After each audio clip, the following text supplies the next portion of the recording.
So Dino G has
Dinesh ji, ऐसा हो तो can you please go live from your personal account and then we can see if we are able to go live or not.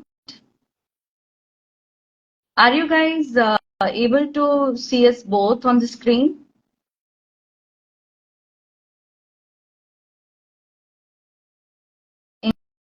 Indian dot temples have joined us and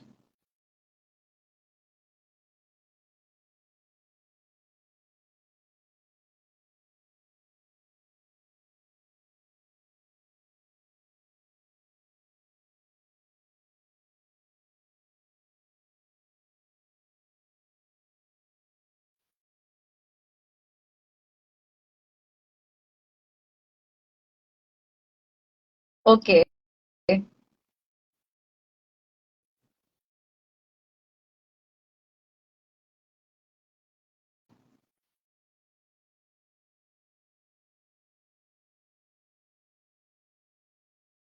So yeah, we have accepted the request from Indian dot temples.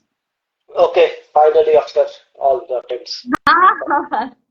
Great to see you, sir. Yeah, तो sir अभी आपकी अनुमति हो तो कार्यक्रम का शुभारंभ करूं? definitely. We can't see your screen actually. I can see only blank screen. Yeah. But Sanj is here. Sanj, can you please tell us? Are you able to see us both on the screen?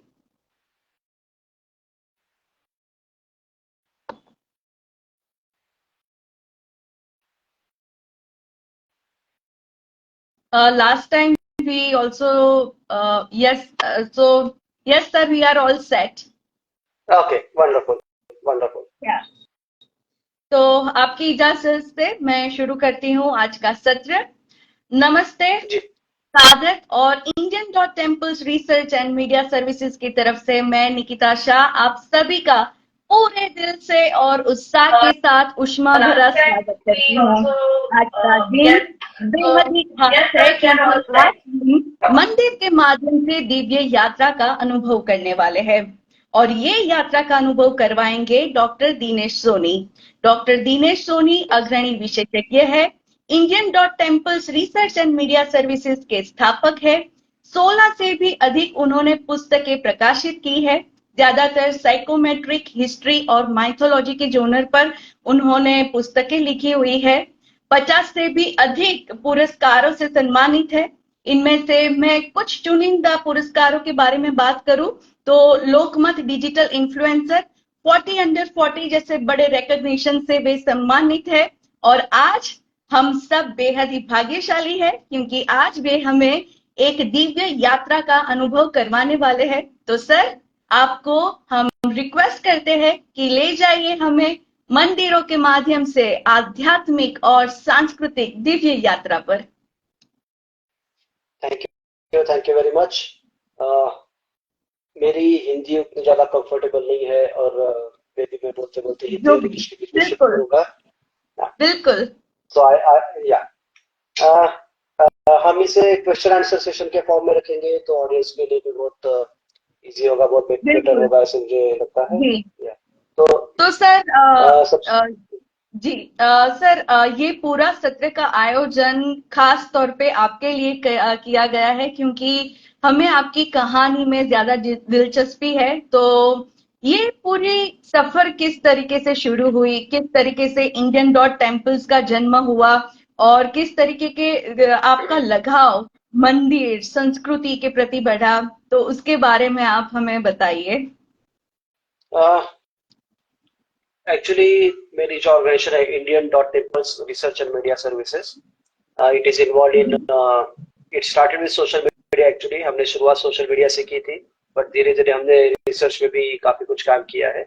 इसकी शुरुआत हुई थी towards the end of 2019 when I was on a trip to southern India. I visited the temples of Tiruchirappalli and Tanjavur in that part. और उसके बाद में जब मैंने तंजावुर के बृहदेश्वर टेम्पल को विजिट किया तो मुझे ऐसा लगा कि इसके बारे में थोड़ी एक्स्ट्रा नॉलेज मुझे चाहिए। मुझे उन लोगों से इंटरेक्ट करना है जो ऑलरेडी हेरिटेज कैटेगरी में या टेम्पल्स के लिए काम करते हैं, रिसर्च करते हैं और जिनके पास नॉलेज है। तो मैं इंस्टाग्राम पे सर्च कर रहा था कि कुछ पेजेस मुझे मिले, लेकिन उस टाइम पे मैंने ये रियलाइज किया कि बहुत सारे पेजेस जो है, almost all the pages, they are mostly focused on a particular propaganda कि how Hinduism is much better than everyone else, how Sanatan Dharma is the grandest religion in the world, how it is the biggest and best religion in the world. और मुझे कहीं ना कहीं लगा कि इस propaganda के बीच में जो एक्चुअल इन्फॉर्मेशन है अबाउट टेम्पल्स, तो कहीं ना कहीं लैग हो रही है, कहीं ना कहीं मिसिंग हो रही है। सो ये बात को ध्यान रखते हुए मैंने कोशिश की कि ऐसा कोई पेज बनाया जाए जिसपे एक्चुअली पूरी टेक्निकल इन्फॉर्मेशन हो, एक्यूरेट इन्फॉर्मेशन हो, रियल इन्फॉर्मेशन हो, प्रूवन इन्फॉर्मेशन हो और विदाउट एनी प्रोपेगेंडा इन्फॉर्मेशन हो। तो इसी उद्देश्य से मैंने इंडियन टेम्पल्स इस पेज की शुरुआत की थी। इन्फॉर्मेशन शेयर करना ये मेरा प्राइमरी मोटिव कभी भी नहीं था पेज के लिए। मेरा प्राइमरी मोटिव ये था कि जो लाइक माइंडेड हेरिटेज लवर्स है, जिनको भी मेरी तरह ही हेरिटेज में और टेम्पल्स में दिलचस्पी है, रुचि है, वो लोगों के साथ में मिलूं, उन लोगों के साथ मेरी दोस्ती बने और उन लोगों से के साथ मिलके मुझे काफी नया नॉलेज मिले। इस उद्देश्य से मेरे पेज की शुरुआत हुई थी। 2019 में पेज की शुरुआत हुई। उसके बाद में because of Covid situation 2020-21 we could not do much work, rather than we just kept sharing information about some temples, some lesser known temples. और फिर after that around 2022, I guess in 2022 there was this award ceremony organized by Lokmat Lokmati. It's one of the biggest media houses in the country. They primarily work in Marathi newspaper industry, but they also have English and Hindi newspapers, and it is one of the very big media group. So they recognized my page with an award, Lokmat Digital Influencer Award, and that was a big motivation for me कि अगर लोकमत जैसा group अगर मेरे काम की दखल ले रहा है, अगर वो मेरे काम को अप्रिशिएट कर रहे हैं, so that was a motivation point for me. उसके बाद में we shifted a little towards research. I started to visit many different places, many lesser known temples, many regions, and then we started to document things there. इसमें there is another influencer, another heritage lover like me, Dr. Hima Bindu Kanoj. She is from Hyderabad, and she has done a lot of research work in dance and as well as sculptures. So then we joined hand with them, and along with her we started a project for Telangana government that is called as Rutrajana. That's a research project. And after that, we also got recognized by many awards in the further types, like you earlier mentioned Lokmat Digital Influencer Award. Then I was also listed featured in 40 under 40 upcoming talents in India, and also I received a doctorate in cultural studies. I was working for my doctorate from 2018 only. So in 2023, that is last year, I received doctorate in cultural studies. Great. I also started writing books in the meanwhile. I wrote a book about Marathi translation of Hanuman Chalisa. It is called Hanuman Chalisa Artha Anvayartha. That book expresses everything about Hanuman Chalisa. Every single line, every single word is explained in that book, along with all the related stories and incidents and everything. So yeah, that is how Indian temples has grown over the years. Great. Sir, अब तक आपने कितने मंदिरों की मुलाकात ली होगी, और जिस तरीके से आपने बताया कि आपका मेन एजेंडा यही है कि सही इंफॉर्मेशन लोगों के पास पहुंचे, तो ये पूरी ऑथेंटिसिटी किस तरीके से इवेल्युएट होती है? कितने टेम्पल्स को विजिट किया है नंबर में बताना तो बहुत मुश्किल है, बिकॉज कभी काउंट रखा नहीं है, but may be more than 1,000, maybe more than 1,000 or 2,000 temples में भी। इसमें temples as well as caves, other monuments, museums, कभी कुछ प्राइवेट कलेक्टर जो होते हैं, जो उनके पास कल्चर का कलेक्शन होता है, उनसे भी मिलते हैं, उनके पास से भी डेटा लेते हैं, फोटोज लेते हैं। सो मे बी 1,000 या 2,000 से ज्यादा टेम्पल्स को अभी तक विजिट किया हुआ है। The second question about authenticity, the first thing we always make sure we do not rely on any information on internet, because internet पे ये होता है कि जब कोई पोस्ट करता है सब प्रोपेगेंडा पोस्ट, तो उसको बहुत सारे रीशेयर मिलते हैं, बहुत सारे उसको कमेंट्स आते हैं, या बहुत सारे लोग उसको फिर से शेयर करते हैं, तो उसके चलते उसकी गूगल रैंकिंग अपने आप ऊपर आ जाती है। तो कभी भी ऐसा होता है कि आप किसी पर्टिकुलर टॉपिक पे अगर सर्च कर रहे हैं गूगल पे, तो वही पेज ऊपर आएंगे जिनके रैंकिंग ज्यादा है। Google does not authorize any authenticity or anything, they just share the pages that get visited more often. So इसलिए हम कभी रिलाई नहीं करते हैं उस इंफॉर्मेशन पे। जब मैं कोई भी पोस्ट करता हूँ सोशल मीडिया मतलब इंस्टाग्राम पे या यूट्यूब पे, तो first thing I go by the authentic information sources like the books, especially the books published by Cultural Department of India or Cultural Department of particular state, or the books that are published by ASI, Archaeological Survey of India. The second thing we make sure is we go by the stone inscriptions, because stone inscriptions जो होते हैं temples में, वो that provides accurate idea of the timeline of the temple or history of the temple, and those stone inscriptions are free from propaganda because they have been written more than 500-600 years ago.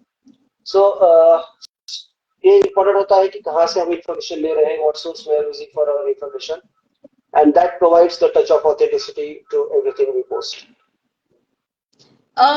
Sir, तो मंदिरों के प्रति ये जो आपका गहरा लगाव है, मंदिर स्थापत्य के उस म्यूजियम, बेसिकली हिस्ट्री के प्रति जो आपका गहरा लगाव है, तो ये क्या बचपन से ही है, या फिर ये जिस तरीके से आपने बताया कि कोरोना के दौरान you were searching something and then you found out कि भाई इतनी ऑथेंटिकेट इंफॉर्मेशन नहीं है, वहीं से आपकी जर्नी शुरू हुई, या आप पहले से ही you were always inclined towards history and mythology? Or okay, to go a little back in the past, लगाव मेरा मंदिरों से स्टार्ट हुआ, आई थिंक बचपन से ही था, जब से थोड़ी सी समझ आई है, may be 2 years 3 years. My dad is very fond of traveling, उन्हें अक्सर ट्रैवलिंग करना पसंद है। वो बचपन में भी even when we were not very sound economically, he used to make sure कि साल में एक बार तो कहीं हमें बाहर लेकर जाए, कहीं घुमाए। And being part of a very conservative Marwari family, it was mostly temple visits. Whenever we decided to go on a tour, it was mostly temple visit. So कभी उज्जैन चले गए, कभी राजस्थान चले जाते थे, जोधपुर और रामदेवरा, कभी तिरुपति, कभी जगन्नाथपुरी, कभी अयोध्या। तो हमारे बचपन से जो भी टूर हुए हैं मोस्टली टूवर्ड्स टेम्पल्स रहे हैं। And I think that was the early point where I started to get interested in temples. Then history was never my strong suit. Even in school life, history was the most boring subject for me.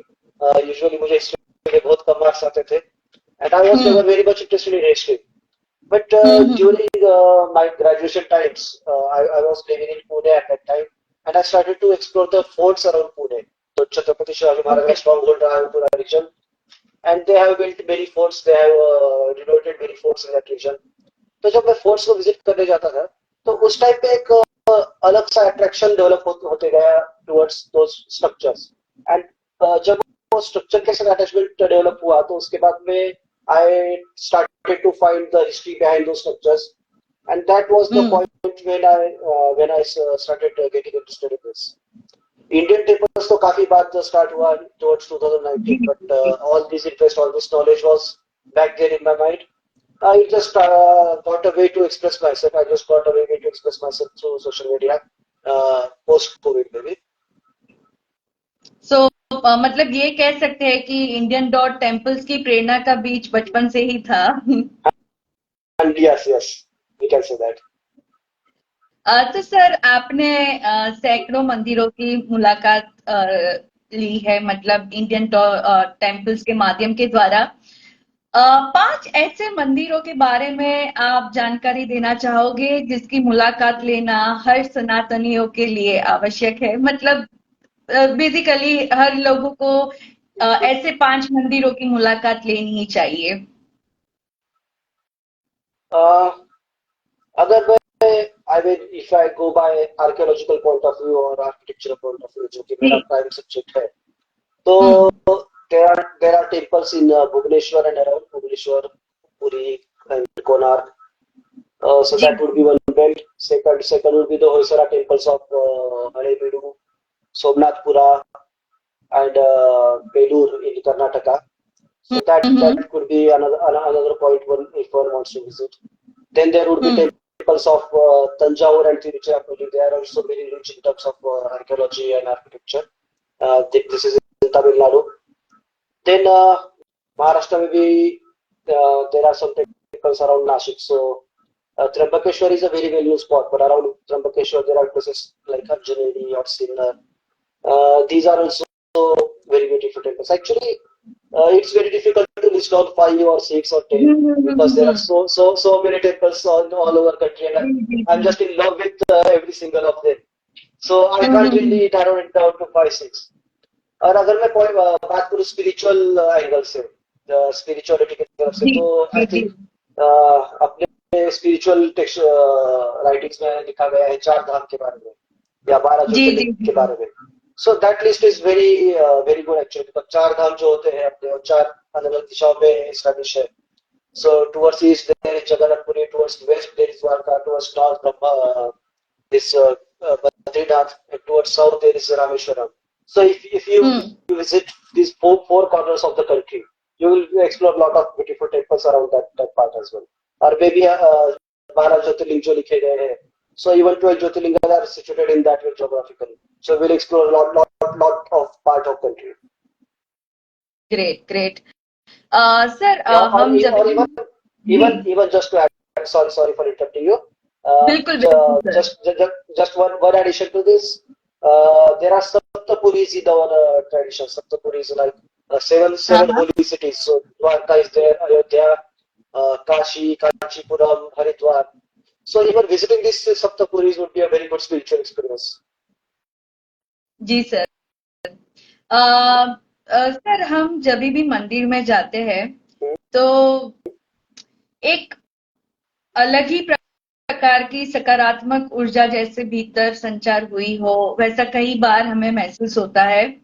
तो ऐसी क्या खासियत होती है मंदिर और सामान्य घर के मंदिरों में? मतलब हमारे घर में भी हर एक के घर में मंदिर होते ही है, लेकिन जब हम विशेषतः किसी भी मंदिर में जाते हैं तो आपके नजरिए से ऐसी वो क्या खासियतें हैं, क्या खूबियां हैं जिसकी वजह से हम जब भी वहां पे जाते हैं, दर्शन करते हैं तो एक सुकून सा, एक शांति सी हमें मिलती है? ओके, अगर इसका जवाब देना है, एक कंसेप्ट है. अभी जैसे प्राण प्रतिष्ठा हो रही थी अयोध्या में, तो एक चीज काफी चर्चा में थी कि विग्रह वहां पर हो रहा था. विग्रह वो होता है कि अगर हम बाहर से कोई मूर्ति लेकर आ रहे हैं या जैसे वो मूर्ति मैसूर से लाई गई, सो इट वाज अ स्टोन थी, एक पत्थर से बनी हुई एक चीज थी वो, बस it was just a stone idol. लेकिन जब उसकी प्राण प्रतिष्ठा की गई, Pran Pratishtha was the ritual that was performed by prime minister, and प्राण प्रतिष्ठा के बाद ऐसे होता है कि भगवान का अंश उसमें उतर आया है, ऐसे कंसेप्ट है. So that is called as vigraha. तो मूर्ति को हम विग्रह में कन्वर्ट करते हैं. सो all this ritual is actually what provides the divinity to that stone structure. इसको एक डिवाइन वैल्यू आती है. अब सिमिलरली अपने घर में भी जब हम किसी मूर्ति की प्रतिष्ठा करते हैं या मूर्ति इस्टेब्लिश करते हैं, obviously we don't do not do all this ritual की उसका अभिषेक ट्रू। किया जाए या पूरी तरह से उसको जिस जिस तरह से अयोध्या में जिस पूरा लंबा विधि था, एक दिन का 11 दिन का एक्चुअली, सो उतना लंबा विधि हम यहाँ पे नहीं करते हैं। बट इसका मतलब ये नहीं है कि उसका डिवाइन वैल्यू कहीं पर भी कम हो जाए। अपने घर में जो मूर्ति होती है, मंदिर में जो मूर्ति होती है, सेम होता है। अब डिफरेंस कहाँ पर आता है, हमें मंदिर में ज्यादा पॉजिटिव एनर्जी क्यों फील होती है? तो मेरा एनालिसिस ऐसा है कि जब हम मंदिर जाते हैं, यहाँ से, अब मैं रहता हूँ महाराष्ट्र के लातूर में, और मैं अगर यहाँ से अयोध्या जा रहा हूँ, so I'm taking a lot of effort to travel all the way to Ayodhya. It takes 1 day or 2 day maybe. और वहां पर जाके मैं मंदिर में एक घंटा 2 घंटा लाइन में खड़ा हूँ, उसके बाद में मैं जाके दर्शन करता हूँ। So actually it's our own hard work that provides us positive energy. हमें पता है जी। कि इस चीज को पाने के लिए मैंने बहुत सारा हार्ड वर्क किया है। So that is a psychological part actually rather than the divinity of the idol. Otherwise अगर हम देखते हैं कि हम इवन जब गणेश फेस्टिवल महाराष्ट्र में होता है या बंगाल में दुर्गा फेस्टिवल होता है, तो we put up idol there for temporary for 10 days, 8 days, 7 days, 2 days, depending on location. तो इवन वहां पर भी वही डिवाइन वैल्यू होती है जो अपने घर में होती है और जो बड़े मंदिर में होती है। But the real difference is in our own psychology, in our own what is a mind. तो वहां पर मेन डिफरेंस होता है। जी। सर, जब भी जो भी तज्ञ होते हैं, विशेषज्ञ जब भी मंदिर की मुलाकात लेते हैं, रिसर्च करते हैं, तो ऐसी बहुत सारी चीजें मालूम पड़ती है कि जो वेस्टर्न कल्चर के द्वारा, वेस्टर्न साइंस के द्वारा हमें जिन चीजों की खोजें मालूम हुई है, वो पहले से ही मंदिर में स्थापत्य के जरिए पहले से वहां पे ऐसे, मतलब हमें क्लू मिलते हैं कि हमारे यहाँ तो सदियों से पहले ही मतलब ये सारी चीजों की खोज हो चुकी है। तो ऐसा कोई रोचक अनुभव, ऐसे कोई पर्टिकुलर एक्सपीरियंसेस की जो आपके लिए काफी फैसिनेटिंग रहे हो? ओके, ओके, मैं थोड़ा सा एक्चुअली एक्सपांड करना चाहूंगा टॉपिक को। बिल्कुल, बिल्कुल, बिल्कुल, अब जैसे टेम्पल्स की बात कर रहे हैं, तो उसका एक अटैचमेंट होता है, कल्चर भी उसका एक पार्ट होता है। जब हम टेम्पल्स को बिल्कुल, विजिट करते हैं बिल्कुल। तो टेम्पल के साथ साथ वहाँ की कल्चर भी अटैच होती है। एंड कल्चर जी, is not only related to rituals, it also has a lot of festivals, lot of festivities, lot of behavioral part, how one should behave or how one is supposed to behave. तो मैं बचपन से ही बहुत ज्यादा rebel kind of person रहा हूँ, even though I am part of a very traditional Marwari family. लेकिन मुझे फेस्टिवल्स के बारे में हमेशा से नेगेटिव फीलिंग रही है कि फेस्टिवल क्यों सेलिब्रेट करना है।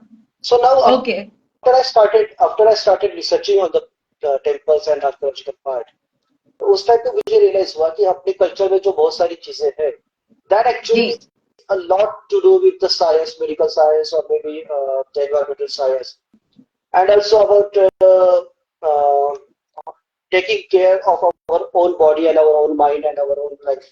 So that is also included as a part of culture. Just थोड़ा सा सिंप्लीफाई करता हूँ मैं एग्जांपल्स के थ्रू। बिल्कुल, बिल्कुल। एक दो दो दो एग्जांपल देना चाहूंगा। Firstly about festivals. So abhi recently there was a festival of Gudi Padwa in Maharashtra. So that जी, is when the new Hindu year starts. In southern part it is celebrated as Ugadi, and in other parts also with different names. So यहाँ पर क्या होता है, उसके पहले होली होती है। होली के टाइम पे हम जो गाय का गोबर होता है उसके साथ में कैम्फर, कपूर, घी, जी, नीम, ये सब चीजें मिक्स करते हैं और उसको जलाते हैं, और इससे धुआं होता है। मुझे बचपन में बहुत ऐसे लगता था कि क्यों पोल्यूशन करें यार, क्यों इसको जला के आसमान में धुआं छोड़े। बट जब रिसर्च स्टार्ट किया तब पता चला कि actually this is good for our own health. कि उस टाइम पे जो एटमॉस्फेयर चेंज होता है, जो एनवायरमेंट में चेंजेस आते हैं बिकॉज ऑफ चेंजिंग सीजन्स जी, from winter to summer, the transition from winter to summer. So that is a point when many people get sick with cold and cough and allergies.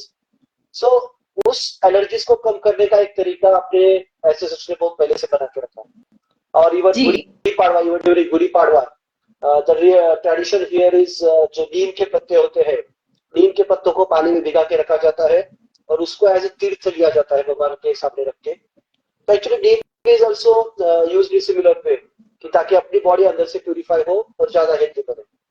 हम जी, जी, घरों में बहुत जगह भोग जब लगता है, भगवान को भोग लगाते हैं, तो उसके अंदर तुलसी के सूखे वाले पत्ते डालते हैं. सो इवन जी दैट जी इज जी same medicinal value. So that is one example कि जैसे बहुत सारी चीजें हमें अपने एंसेस्टर्स ने इस तरह से सिखाई है कि if you just blindly follow all the rituals you will get a lot of benefits anyhow, even without doing much research on that. Second example जी I would like to give it from the angle of temple architecture and elements of temples. So, in many temples, especially in Dravid architecture, we see a small chabutara kind of thing or a small platform kind of thing outside the temple, very close to the dhwaja, the flag that is hosted there, and very close to जी Mahamandapa as well. So जी that is called as Balipitham. Balipitham. British बहुत सारे British researcher जो थे उन्होंने ये कहा गया, उन्होंने ये बताया अपने को कि बलिपीठम इज अ प्लेस जहाँ पे जानवरों का बलि दिया जाता था. They probably went hmm with the literal meaning of the word bali. So bali is hmm sacrifice, जहाँ पे एनिमल्स को सैक्रिफाइस किया जाता है. जी बट इसके एग्जैक्टली अपोजिट इसका पर्पज होता है. Hmm bali is also another word for powerful in Sanskrit. बलि के सेकंड मीनिंग होता है पावरफुल. तो जो पावरफुल जी लोग हैं उनका वो पीठ है, उनकी वो जगह है. So why is it meant that way? So powerful hmm वो है, पावरफुल लोग जो अपने से कम पावरफुल लोगों को कुछ देना चाहते हैं वो वहां पे लाके ऑफर कर सकते हैं.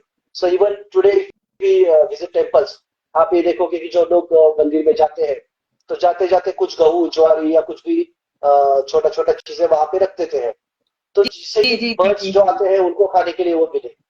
दैट इज वन जी वे कि हम बर्ड से ज्यादा पावरफुल है in terms of resources. We are sharing our resources with the birds. वहां पे खाना रखा जाता है जानवरों के लिए भी. वहां पे बहुत बार डोनेशन वहां पे किए जाते हैं वहां खड़े होकर. So that is another meaning of that balipeetham and actual purpose of that balipeetham. तो ये होता है कि ब्रिटिशों ने काफी चीजें हमें अपने मंदिरों के बारे में बताई है, काफी चीजें डिस्टॉर्ट करके भी बताई है. लेकिन अगर हम अपने मंदिरों के बारे में और अपने कल्चर के बारे में ज्यादा सही से समझते हैं, so lot hmm of things that are mentioned in today's science was actually part of our own temple traditions as well. Okay काफी मतलब रोचक जानकारी आपने दी और हर एक चीज के पीछे क्या मतलब लॉजिक है वो भी बेहतरीन सर. सर ऐसा कोई रेड मंदिर जिसके बारे में मतलब आपने 2000 जितने मंदिर बताई है और हर तरीके के अनुभव आपने किए होंगे, हर तरह के मंदिरों की अलग एक विशेषताएं आपने जानी होगी.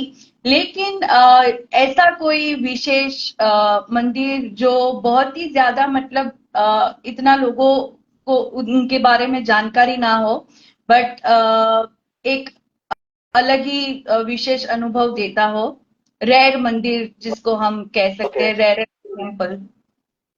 Actually, मेरे हिसाब से तो हर मंदिर अपने आप में यूनिक होता है. So ji it would be in terms of spirituality I cannot distinguish any temple from anything else. But जी अगर जी आर्किटेक्चर पॉइंट ऑफ व्यू से अगर मैं कहूँ जी तो ज्यादा बेटर होगा ऐसे मुझे लगता है, क्योंकि वहां पे कुछ डिफरेंशिएशन फैक्टर होते हैं. जी जी जी आर्किटेक्चरल पॉइंट ऑफ व्यू से हम सोचते हैं कि जैसे अलग अलग आर्किटेक्चर इंडिया में डेवलप होते गए हैं, राइट फ्रॉम केव टेम्पल्स जो first century BC second century BC में जो केव्स बने करते थे, जी और उसके बाद में हम शिफ्ट हुए स्टैंड अलोन टेम्पल पे जो कि किसी पहाड़ को लगे बिना अलग से खड़े होते हैं, गली मोहल्ले चौराहों पे ऐसे मंदिर बने होते हैं. तो ये सब जो ट्रांजिशन जब होता है टेम्पल्स का from cave temple to tourist temples, I think there are some temples like there is this Trivikram temple.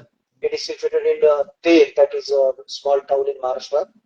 तो वो हम्म टेम्पल जो होता है उसका आर्किटेक्चर हम यूजुअली देखते हैं कि एक स्क्वायर टाइप का गर्भगृह होता है जिसके ऊपर या तो ओ कोनिकल शिखर होता है या फ्लैट रूफ होता है. बट यहाँ का जो मंदिर है that has an apsidal structure. Apsidal is like curve kind of thing, जिसको संस्कृत में हम हस्ती तुष्ट कहते हैं, हाथी के पीठ की तरह वो दिखता है. हम्म तो ऐसे आर्किटेक्चर का एक टेम्पल वहां पर है. जो similar temple there is one very close to Guntur in Andhra Pradesh as well. So this actually is a transition point from Bauddha Chaityas, the Chaityas that were built in Bauddha. So अगर आप अजंता एलोरा या फिर पुणे के पास में जो भाजे या कार्ला की caves है वहां पे अगर जाते हैं, नासिक के केव्स में जाते हैं, So we will see a chaitya, that is Acharya structure, that is carved in rock cut cave. So वहां जी से स्टैंडअलोन टेम्पल में जब ट्रांजिशन हुआ, तो उस ट्रांजिशन को दिखाता हुआ वो एक मंदिर है। जी जी जी। Second temple, second not very well known temple, there is a town, hmm. there is a city named Nizamabad in Telangana. So हाँ। around 20, so around 20 kilometer from Nizamabad, there is a small village called Dichpalli. So Dichpalli हम्म। में एक राम का मंदिर है, रामालयम है। और उसकी जी खासियत ये है रामालयम की कि वहाँ पे जो स्कल्पचर्स है, अगर हम बहुत सारे टेम्पल में देखते हैं बहुत सुंदर स्कल्पचर कार्व किए होते हैं, और हम ऑफन ये सोचते हैं, वंडर करते हैं कि ये स्कल्पचर कैसे डिजाइन किए होंगे, कैसे बनाए होंगे, इसका पहले आइडिया करते थे, पहले उसका रफ ड्राफ्ट करते थे या क्या करते थे, किस तरह से बनाते थे। तो अगर ये हमें देखना है तो हम जा सकते हैं निचपल्ली के मंदिर में। उस मंदिर में जी। खासियत है कि वहाँ के जो स्कल्पचर्स है वो कंप्लीट नहीं हुए थे, maybe because of some war, maybe राजा के पास फंडिंग कम हो गई, या राजा मे बी चेंज हो गए और उसके बाद में जो नए राजा आए उन्होंने उस मंदिर की तरफ ध्यान नहीं दिया, whatever may be the reason. लेकिन उस रीजन की वजह से वहाँ के स्ट्रक्चर कंप्लीट नहीं हुए। So there you can actually identify कि किस तरह से पहले एक रफ ड्राफ्ट बनाया गया था, एक रफ आउटलाइन बनाया गया था स्ट्रक्चर की, फिर उस रफ आउटलाइन के बाद उसको 2D में बनाया जाता था। पहले वहाँ पे कार जब करते थे पहले 2 डायमेंशन में कार करते थे, फिर उसको हॉल आउट करके, मतलब जैसे एक वॉल है, वॉल के ऊपर यहाँ पे पहले स्ट्रक्चर बना दिया, डिजाइन बना दी, फिर जी डिजाइन को जी। कार किया गया, और उसके बाद में उसका बैक एंड कार करके उसको पीछे से ओ काट करके उसको 3D पे दिया जाता था। सो ये ओ जो प्रोसेस होती थी of making sculpture, you can very easily identify there कि कुछ स्कल्पचर जो है वो एकदम प्राइमरी स्टेज में है, जहाँ पे सिर्फ रफ जी। ड्राफ्ट बनाया गया है। कुछ जगह पे ऐसा है कि वॉल को क्लीन किया गया है, रॉक को क्लीन किया हुआ है, पूरा फ्लैट किया हुआ है, बट वहां पे कुछ भी नहीं बना हुआ है। कुछ जगह पे ऐसा है कि ओ 2D इमेजेस हम देख सकते हैं, उसके बाजू में हम 3D इमेज देख सकते हैं, कुछ अधूरी सी 3D इमेजेस है, तो वहां पे हम पूरी प्रोसेस आइडेंटिफाई कर सकते हैं। सो that is one part. And या स्पिरिचुअल एंगल से, जब मैं पहले बता रहा था कि स्पिरिचुअल एंगल से हर एक टेम्पल विशेष होता है, लेकिन एक टेम्पल के बारे में मैं खास मेंशन करना चाहूंगा। जी एक्चुअली हिंदुइज्म में एक कंसेप्ट है, there is a temple outside us and there is a temple inside us. हम जब कभी भी किसी बहुत मंदिर में जाते बढ़िया। हैं तो एक या थैंक यू, तो जब हम किसी भी मंदिर में जाते हैं और भगवान के सामने जब हम पहुंचते हैं, तो जस्ट ऑब्जर्व करना कि क्या प्रोसेस क्या होती है। हम जनरली भगवान के सामने जाते हैं, हाथ जोड़ते हैं, आंखें बंद करते हैं और वहां से निकल जाते हैं। सो जी इस जो 2 सेकंड, 5 सेकंड, 10 सेकंड, 1 मिनट, जो भी टाइम आप वहां पे रुकते हो, उस टाइम में क्या होता है। सो जब आप अगर आप अयोध्या जा रहे हो, राम जी के सामने अगर खड़े हो आप उनके गर्भगृह के बाहर, और आप अपनी आंखें राम को देखते हो, मूर्ति देखने के बाद हम अपनी आंखें बंद करते हैं और हाथ जोड़ते हैं इससे। तो जब जी हम अभी कभी अगर अपने एल्डर का आशीर्वाद लेते हैं, तो आशीर्वाद लेने का तरीका ये होता है कि हम झुकते हैं, उनके पैरों को हाथ लगाते हैं, मतलब अपने फिंगर से उनके पैरों को या उनके बॉडी को टच करते हैं, जिससे कि उनकी एनर्जी अपने अंदर आ जाए। यहाँ पर क्या होता है, बिल्कुल जब हम बिल्कुल। किसी भी मंदिर, या तो सिमिलरली जब हम किसी मंदिर में जाते हैं और भगवान को देखने के बाद अपनी आंखें बंद करते हैं और इस तरह से हाथ जोड़ते हैं, तो ये होता है कि सामने, आपके सामने जो भगवान की मूर्ति है, जिसमें भगवान का थोड़ा सा अंश है, वो आंखें बंद करके आप अपने आंखों के सामने वो मूर्ति को देखते हो। जब भी आप आंखें बंद करते हो, आपको वही मूर्ति आपके आंखों के सामने दिखेगी। और जी तब जब आप हाथ जोड़ते हो, so you are actually touching your own chest. तो आपके मन के अंदर, हृदय के अंदर भगवान विराजमान हो गए हैं, भगवान आ गए हैं, और आप उनका आशीर्वाद ले रहे हो अपनी उंगलियों से, ऐसे अपने जब चेस्ट को आप टच करते हो, सो यू आर एक्चुअली जी। Taking blessings from the god who is with yourself. So अगर वाह। स्पिरिचुअल एक यूनिक टेम्पल की बात की जाए, तो अपने मन के अंदर जो मंदिर उस समय में तैयार होता है, that I think is the most unique temple. Sir ये जिस तरीके से आप सारी बातों का निरूपण कर रहे हो, the way you are narrating everything, हम हमारी आंखों के सामने ऐसी सारी ग्लिम्पसेस आ रहे हैं। मतलब वो पूरी थैंक यू चीजें वेरी मच। मतलब रिकॉल होती है, जिस तरीके से आपने रेड टेम्पल्स के बारे में भी बताया। तो भले ही हमने शायद वो टेम्पल्स की मुलाकात ना ली हो, लेकिन आप जिस तरीके से चीजों को नरेट कर रहे हो, हमारे आंखों में उसकी आकृतियां बन रही है। और सही में एक अभी आपने जो भगवान के दर्शन के बारे में बात की, तो मानो खुद हम किसी टेम्पल में गए हो और रामलला के दर्शन हमने अभी किए हो, वैसा ही प्रतीत हुआ। तो काफी वेरी बेहतरीन मच। तरीके से आप नरेशन कर रहे हो। आप प्रोफेसर भी हो, तो जिस तरीके से आप स्टूडेंट्स को पढ़ाते होगे, काफी रोचक अनुभव रहता होगा उनका भी। तो जिन लोगों को नहीं, ये इस बारे में तो मेरे मेरे स्टूडेंट से भी ज्यादा अच्छे से बता पाएंगे जिनको मैंने आज तक सिखाया है। बिल्कुल बिल्कुल। या तो जिन लोगों को भी इस क्षेत्र में अपना करियर बनाना है, या तो कुछ अलग तरीके से पैशन को भी एक्सप्लोर करना है, तो इसकी क्या प्रोसेस, मतलब कुछ गाइडेंस यदि आप दे पाए। करियर पॉइंट ऑफ व्यू से तो मैं बहुत ज्यादा कुछ नहीं बोल पाऊंगा। रीजन जी। बीइंग कि मैं खुद भी अभी तक इस फील्ड में करियर नहीं बना पाया हूँ। अगर फ्लैक्स हम्म। देखा जाए, जी। सोशल मीडिया पे भी मेरा जो एक्सपोजर है, जो इंडियन टेम्पल्स का पेज है, इसके थ्रू काफी एक्टिविटीज तो हम करते हैं। बट जी। फाइनेंशियल पॉइंट ऑफ व्यू से I am not very sure how feasible it is, how strong it is. मैं रिसर्च भी करता हम्म। हूँ, बुक्स भी लिखता हूँ, तो उससे financially as a career point of view I don't think financially feasible बहुत ज्यादा हो सकता है। ऑफ कोर्स जी। हो सकता है कि मैं उस चीज में कमजोर हूँ, कुछ और लोग मुझसे ज्यादा बेटर कर पाए इसको। लेकिन हम्म। हॉबी पॉइंट ऑफ व्यू से अगर मैं इसको एक इंटरेस्ट की तरह लेता हूँ और उसमें करियर बना रहा हूँ, तो डेफिनेटली काफी अच्छा ही है। The hmm. सिंपल की सिंपल एक जो चीज होती है कि इसके लिए जरूरी है, वो एक्सप्लोरेशन। एक्सप्लोरेशन विथ जी। Open eyes and open heart, ये दो चीजें बहुत जरूरी ओके। है। जब भी आप जी। टेम्पल्स एक्सप्लोर कर रहे हो, मॉन्यूमेंट्स एक्सप्लोर कर रहे हो, हमेशा अपनी आंखें और अपना मन दोनों खुला रखा जाए। प्रॉब्लम ये बिल्कुल। होता है कि जैसे ब्रिटिशर्स ने जब रिसर्च किया था इंडियन कल्चर के बारे में, so they have done research with lot of close mindset. उन्होंने अपना माइंडसेट जो हम्म। यूरोपियन माइंडसेट था, यूरोपियन कल्चर था, उसी कल्चर को ध्यान में रखते हुए उन्होंने इंडियन कल्चर स्टडी किया है। और उसकी वजह जी। से बहुत सारी ऐसी चीजें हैं जो एक्चुअल में अपने कल्चर में बहुत अच्छे से एक्सप्लेन की हुई है, लेकिन वो हम नहीं समझ पाते हैं। सही बात है। सिंपल एग्जांपल अगर देना है, धर्म एक वर्ड है जिसको ब्रिटिश ने ट्रांसलेट किया religion. It's not a religion, it's duty. धर्म आपको ये बताता है कि वेरी आपको गुड। क्या करना है अपने लाइफ में। धर्म ये नहीं कहता है कि आपको एक पर्टिकुलर फ्लो में जाना है, पर्टिकुलर भगवान के सामने अपने सिर झुकाना है। ये कभी नहीं कहा गया हिंदुइज्म में। हिंदुइज्म में ये कहा गया है कि आप जिस पोजीशन पे हो, जिस रोल में हो, उस पोजीशन के जो कर्तव्य है, जो ड्यूटीज है, वो आपको निभाने हैं।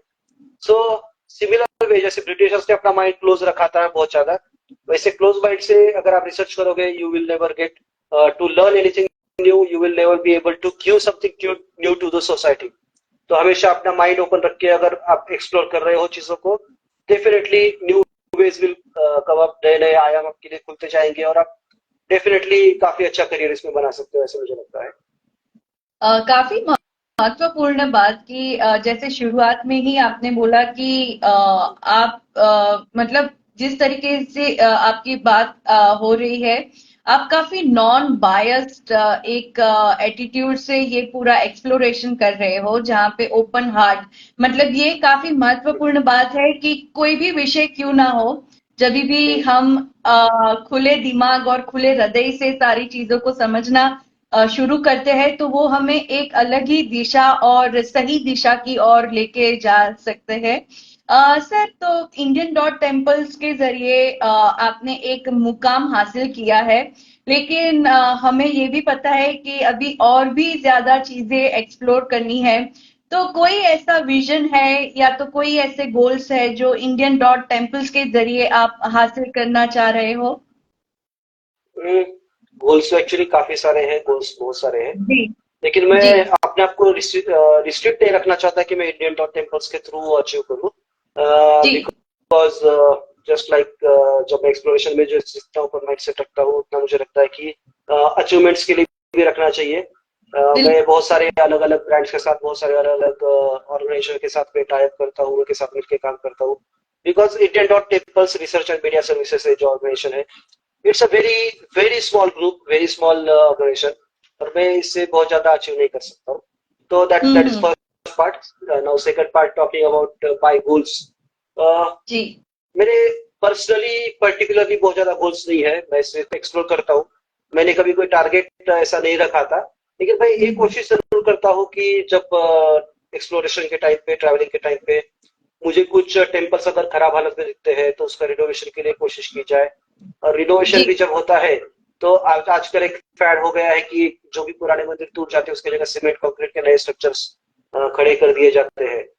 तो मैं अक्सर ये कोशिश करता हूँ कि मुझे जहाँ पर भी मंदिर खराब हालत में दिखते हैं तो मैं उसकी इन्फॉर्मेशन एएसआई को और लोकल कल्चर मिनिस्ट्री को प्रोवाइड करता हूँ, जिसके थ्रू इफ पॉसिबल अगर उनके पास फंडिंग की अवेलेबिलिटी है या अगर उनके पास स्पॉन्सर्स है तो उसके थ्रू उस मंदिर का रिनोवेशन किया जाए।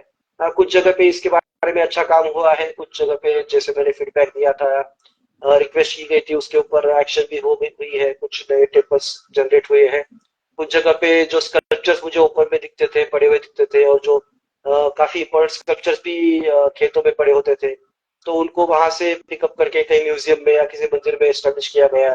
तो कभी इसमें कभी कभी गवर्नमेंट की हेल्प होती है, कभी most of the time government तक जाने की जरूरत नहीं पड़ती। जो लोकल विलेजर्स है, अगर हम उनको भी एक्सप्लेन करते हैं कि आपके पास ये स्कल्पचर पड़ा हुआ है और इसका सिग्निफिकेंस बहुत इंपॉर्टेंट है, ये चीज ऐसी है, और इस स्कल्पचर कौन से भगवान का है, उसका सिग्निफिकेंस क्या है, जब हम एक्सप्लोर करते हैं तो एवरीवन इज जी proud of their own heritage. हर गांव वाला, हर गांव के नागरिक अपने अपने हेरिटेज के लिए बहुत प्राउड फील करते हैं।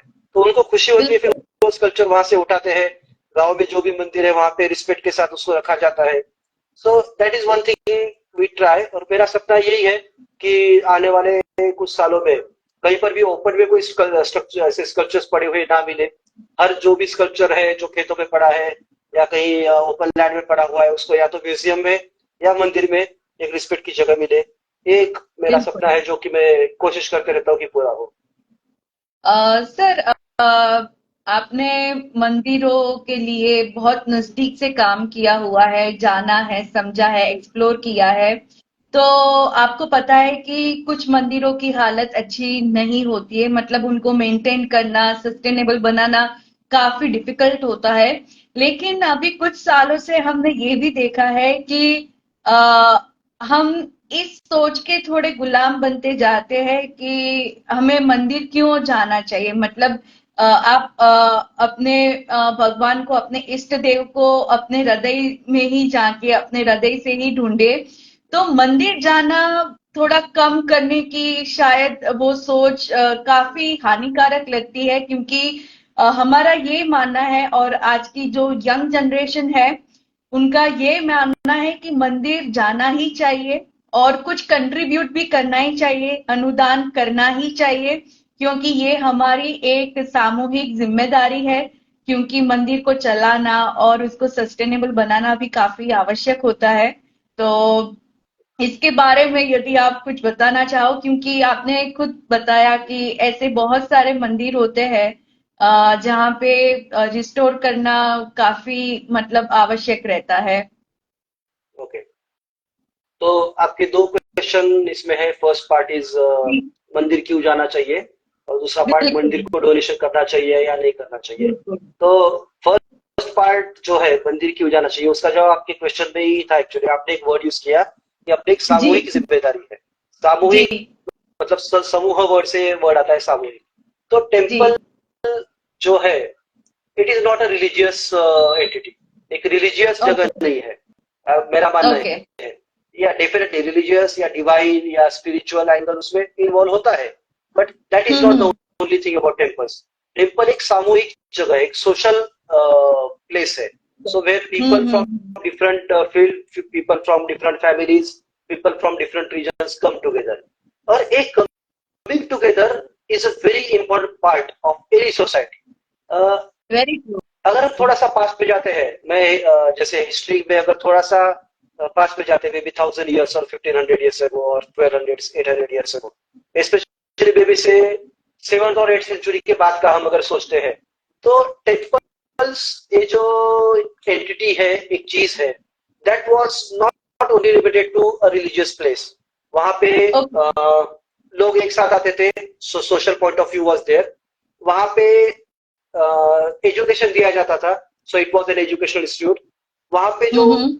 आयुर्वेद तज्ञ है, वैद्य है, वो लोगों का इलाज करते थे, medical. So there is a medical point of view for that. जो राजा होते थे, जिनके राजमहल में कॉमन लोगों को एंट्री नहीं होती थी, वो राजा जी भी हर रोज या हफ्ते में एक बार मंदिर में आते थे दर्शन करने के लिए। जैसे जी हम्पी में हम देखते हैं, हम्पी में विरूपाक्ष टेम्पल है। सॉरी। सो जी। विरूपाक्ष टेम्पल में वहां पे इंस्क्रिप्शन है कि वहां के जो राजा है वो बार बार उस मंदिर में आते थे, विजिट करते थे, उसको डोनेशन देते थे।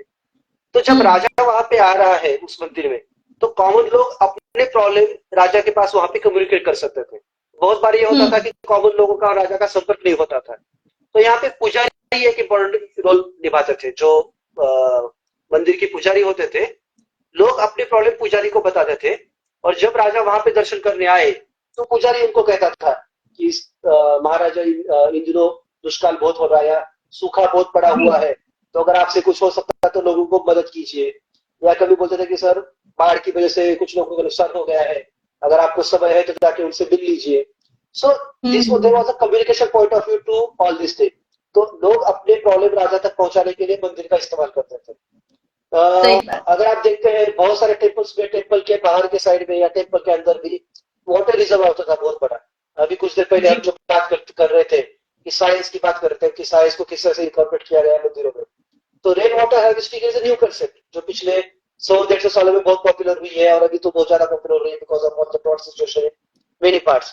बट अपने जो एंसेस्टर्स है ऑलमोस्ट 1000 ईयर्स से पहले से भी रेन वाटर हार्वेस्टिंग करते हैं, और वो पानी जो वहां पे जमा होता था उन रिजर्वायर्स में, वो यूज किया जाता है लोगों को पीने के लिए और खेती के लिए। So water management was also a part there. वहां पे बैठ के राजा लोगों के प्रॉब्लम सॉल्व करते थे। किसी के झगड़े हैं आपस में, या किसी के यहाँ पे चोरी हुई है, कुछ हुआ है, तो प्रॉब्लम सॉल्व करते थे वहां पे बैठ के, दंड दिया जाता था। So there was a judicial point of view as well. बहुत सारे टेम्पल्स में इवन आज भी कम्युनिटी किचन चलते हैं, जैसे तिरुपति में होता है, अमृतसर में होता है, शिरडी में होता है, कि बहुत सारे लोगों को फ्री में खाना खिलाया जाता है।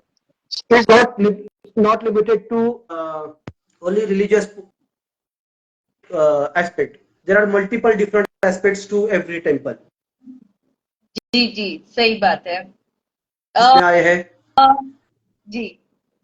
तो दैट इज वन रीजन कि हर किसी को टेम्पल पे जाना चाहिए, विजिट करना चाहिए। जब तक हम नहीं जाएंगे ना, ये चीजें आगे नहीं बढ़ पाएगी, ऐसे मुझे लगता है। और सोशल पॉइंट ऑफ व्यू, या and second question was donation देना चाहिए या नहीं। इसका भी जवाब इसी में है कि जैसे पहले ऐसे सब काम मंदिरों के थ्रू होते थे, अभी हो सकता है कि कुछ काम अभी आउटसोर्स किए गए हैं।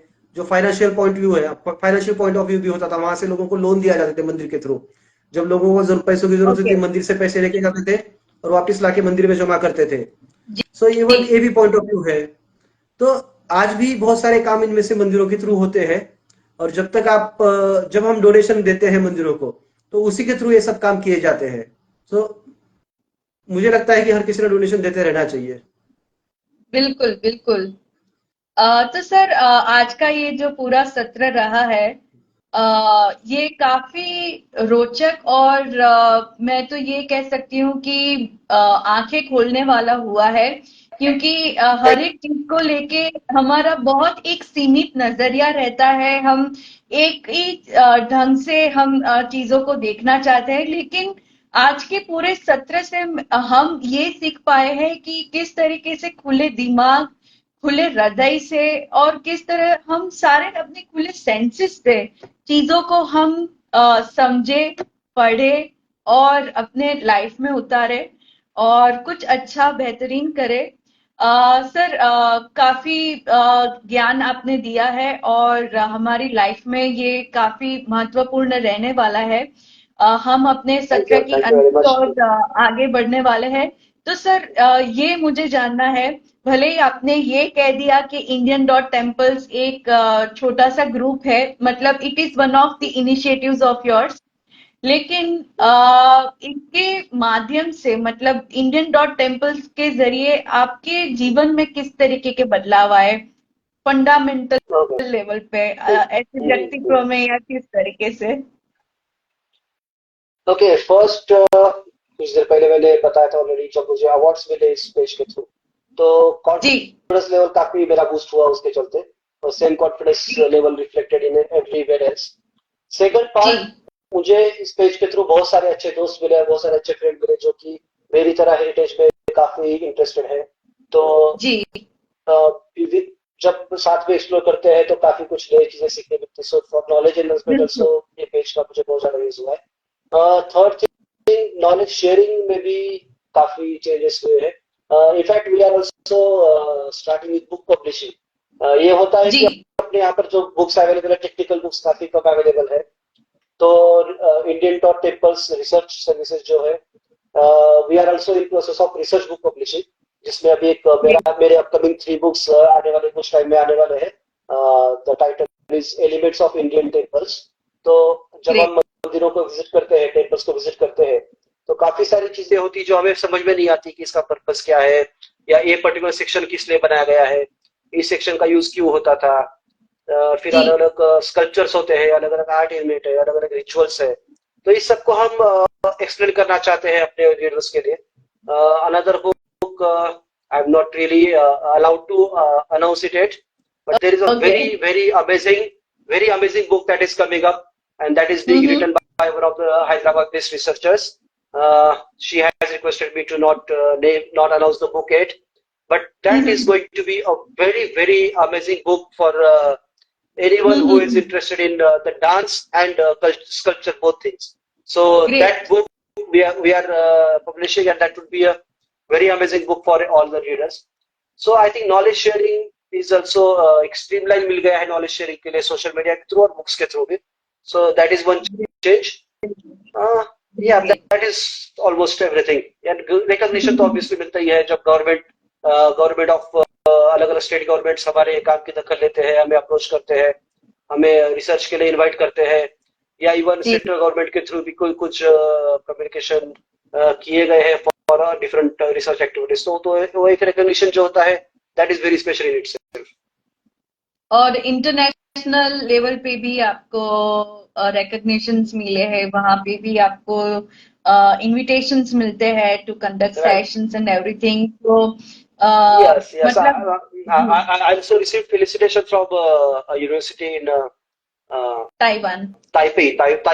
Yeah, so वहाँ की यूनिवर्सिटी से भी एक रिकॉग्निशन मिला है, और काफी जगह पे रिसर्च, मतलब इवन मेरे फॉलोअर्स में भी काफी सारे इंटरनेशनल फॉलोअर्स हैं जो कि इंडियन कल्चर सही से समझने के लिए कोशिश कर रहे हैं. So that is also another aspect. Great. तो सर बस जाते जाते कोई विशेष संदेश यदि आप देना चाहे. मैं इतना कुछ भी हो ग्रेट तो नहीं हूँ कि मैं इतना ग्रेट तो नहीं हूँ कि किसी और को संदेश दे सकूं. मैं बस अपने दिल को फॉलो करता हूँ, अपनी चीजों को फॉलो करता हूँ, और अगर मुझे देख के कुछ लोग इंस्पायर हो रहे हैं तो उसमें मुझे बहुत ज्यादा खुशी है. और हर किसी को बस यही संदेश देना चाहूंगा कि जैसे आप किसी और से इंस्पायर हो रहे हो, वैसे किसी और को इंस्पायर भी करना चाहिए. आपने कुछ ऐसा काम करना चाहिए कि जिससे आपको देख के और 10 लोग इंस्पायर हो और वो भी कुछ एक्टिविटीज करें. एक्चुअली मुझे लगता है आज टेक्निकल प्रॉब्लम जो हुआ अपना ज्वाइन करने में, उसकी वजह से काफी सारे, मतलब लाइव बहुत कम लोग आ पाए हैं. मे बी जो मेरा पेज है उस पर नोटिफिकेशन नहीं जा पाया लाइव का, तो उसकी वजह से लोग ज्वाइन नहीं हो पाए. तो डेफिनेटली अगर हम इसको शेयर कर सकते हैं after we end the live, तो शेयर जब करोगे तब कोलैबोरेशन में डेफिनेटली ऐड कीजिएगा मुझे, so that sir, you need to give us the permission to collaborate this session with you, क्योंकि वो आपकी यहाँ से बंद है, तो वो सिर्फ हमें देखना पड़ेगा. बट ओके, नहीं आप कर पाएंगे, अभी कोलैबोरेट कर पाएंगे. मैं ओपन कर देता हूँ सेटिंग्स. एक्चुअली क्या होता है कि डेली ऑलमोस्ट 30-40 कोलैबोरेशन रिक्वेस्ट आते थे हमको, और जब अगर हम कोलैबोरेशन रिक्वेस्ट एक्सेप्ट नहीं करते तो बहुत सारे लोग नाराज हो जाते थे. तो इसलिए हमने वो कोलैबोरेशन पार्ट 1 किया हुआ है. So thank you for pointing it out. मैं ओपन करता हूँ आपके लिए, और आप डेफिनेटली कोलैबोरेट कर सकते हो. बिल्कुल सर. और जिस तरीके से आपने पूरी दिव्य यात्रा का अनुभव करवाया, उसके लिए तहे दिल से आपका शुक्रिया. और आप बहुत बेहतरीन कार्य कर रहे हैं, हमारी धरोहर, हमारी विरासत का संरक्षण करना और लोगों को उस संरक्षण के प्रति प्रेरित करना. मतलब आपको हमारी तरफ से पूरा सहयोग आगे भी जाके मिलेगा, और हम इसी तरह आपके साथ जुड़े रहना चाहेंगे. और हर एक चीजों के लिए जो भी आपने ज्ञान हमारे साथ बांटा है, उसके लिए तहे दिल से शुक्रिया. साधक और इंडियन टेम्पल्स की ओर से आपको सलामी. Thank you for having me on your show. बहुत अच्छा लगा आपसे डिस्कशन करके, बातें करके. It was a great feeling for me as well. Thank you so much. तो सर अभी यहाँ पे हमारा सत्र समाप्त करते हैं और आपको हम कोलैबोरेशन रिक्वेस्ट भी शेयर करते हैं। Sure sure, thank you. Thank you so much sir.